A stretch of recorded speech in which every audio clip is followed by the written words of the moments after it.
El cognitivo es aquel estado mental donde la información procesada se encuentra irreconocible o incomprensible para el sujeto. Esto no quiere decir que sea inaccesible o negado a la conciencia.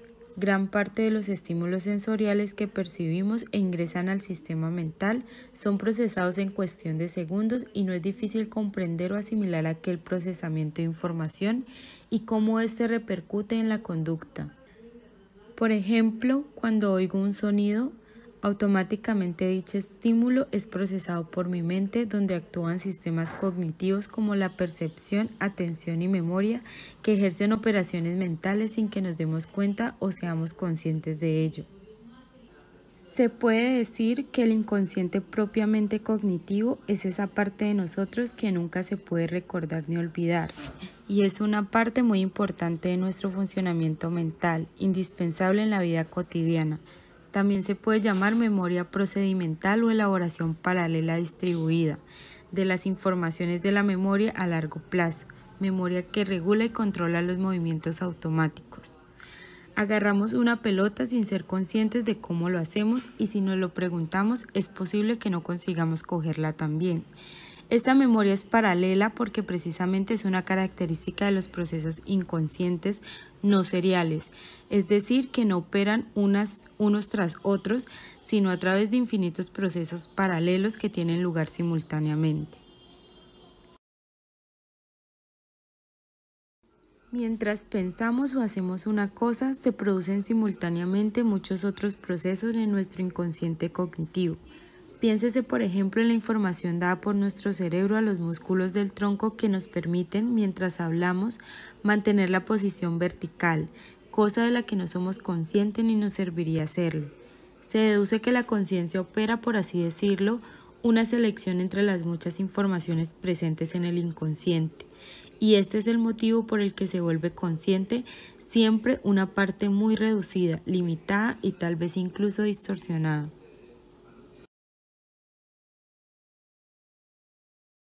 Negligencia atencional. Este es un síndrome que puede definirse como la incapacidad del paciente para detectar, referir, orientarse o responder a estímulos presentados contralateralmente a una lesión cerebral en ausencia de trastornos sensitivos sensoriales o motrices elementales. La heminegligencia o inatención sensorial es donde el paciente simplemente tiene dificultades para responder a un estímulo situado en el lado opuesto de la lesión. El sujeto no dirige espontáneamente su atención hacia ese hemicuerpo, ya sea en la modalidad sensorial visual, táctil o auditiva.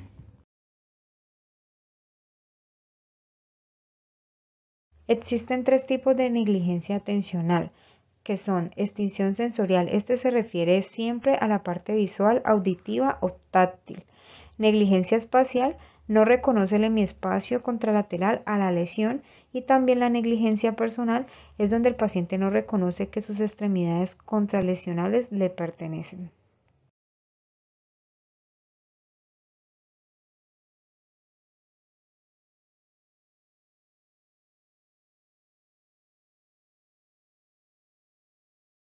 Muy buenas tardes, compañeros y profesor. A continuación les voy a hablar un poco de qué es el aprendizaje inconsciente y qué evidencia hay a su favor. Bueno, el aprendizaje inconsciente son las acciones de los actos realizados que la vida nos obliga a experimentar. El inconsciente está relacionado con nuestros hábitos, con situaciones que en su momento nos repitieron tanto que hoy en día los tenemos grabados en nuestras mentes, son aprendizajes reflejados o condicionados en nosotros. También podemos decir que el inconsciente es cuando hacemos las cosas sin pensarlo, pero aún así después se nos graban por consecuencia. La evidencia que hay a su favor, según los investigadores, han demostrado que el aprendizaje inconsciente es beneficioso en términos de mejorar la eficiencia del cerebro. Esto se refiere al hecho de que el aumento de la información aumenta las redes neuronales y la asociación del aumento de la dopamina con los neurotransmisores en el aprendizaje del control motor. Hay algo también muy importante y es que según los estudios del aprendizaje inconsciente es que ocupa el 95% de nuestra mente, por lo que es más simple y antiguo desde el punto de vista evolutivo.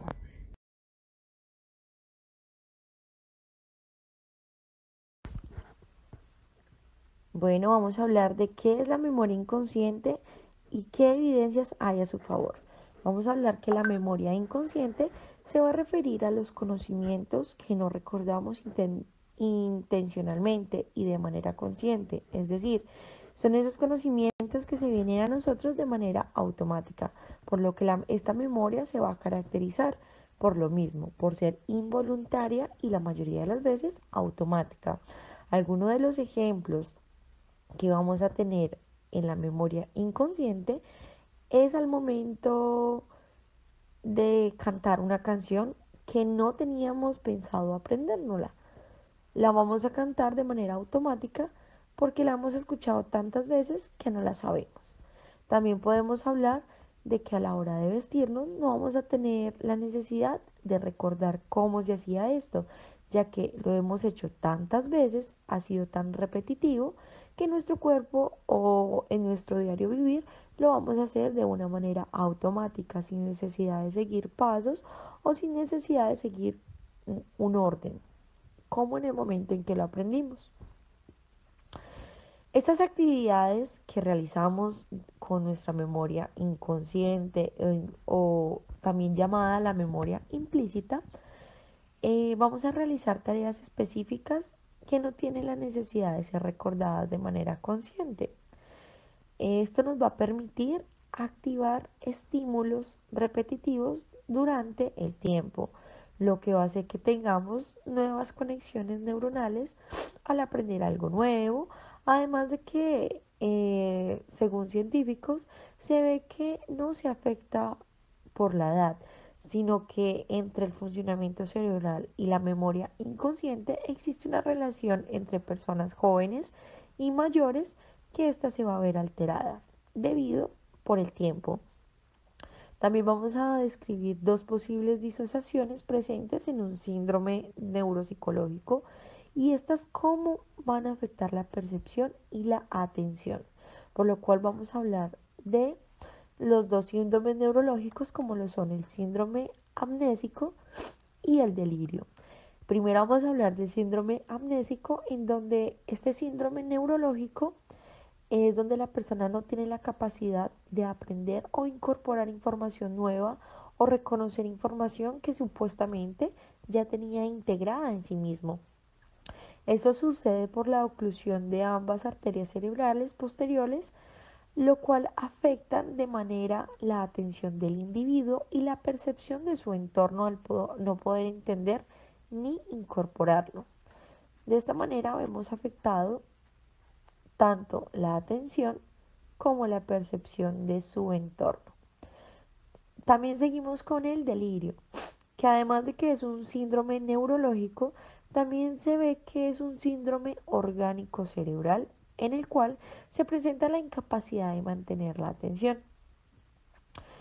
Estos síntomas se van a presentar en un tiempo corto e incluso se muestran en nuestro diario vivir de una manera más específica o más enfocada en la noche. Muchas veces tenemos problemas del trastorno del ciclo de la vigilia y esto se va a ver afectado en el delirio. Vamos a presentar enfermedades como infecciones sistemáticas, hipoglucemia o hiperglicemia e incluso la llamada cirrosis. Este síndrome va a afectar la atención con alteraciones perceptuales y alterando nuestra vigilia o nuestro ciclo del sueño, por lo que las personas que muestran este delirio también van a mostrar desórdenes y alteraciones de la memoria.